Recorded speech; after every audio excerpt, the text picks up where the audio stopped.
আসসালামু আলাইকুম। তো এখানে আজকে আমি ম্যাগি মশলা বানাচ্ছি। এটা জিরে আর ধনে প্রথমে হালকাভাবে রোস্ট করে নিচ্ছি।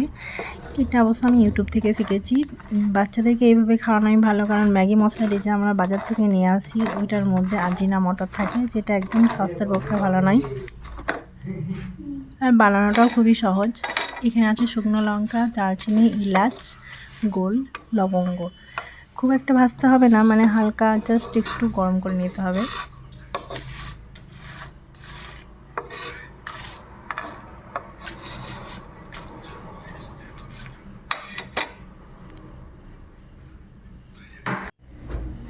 আর এখানে আছে পেঁয়াজ, শুকনো, আদা, রসুন, তিনটেকে একসঙ্গে আমি আলাদা আলাদা জায়গায় শুকিয়ে নিয়েছিলাম, তারপরে একসঙ্গে করে নিয়েছি। এটা খুবই ভালোভাবে শুকাতে হবে, 4-5 দিন লাগবে শুকাতে, যাতে এটা ডাস্ট করা হয়।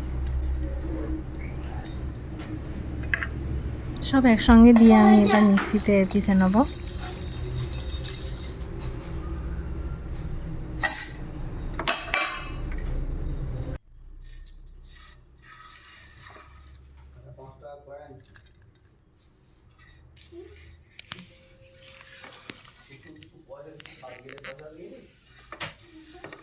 এইটা শুধু মানে যে সবজিতে দেওয়া হয় তা নয়, সব কিছুতেই দেওয়া হবে।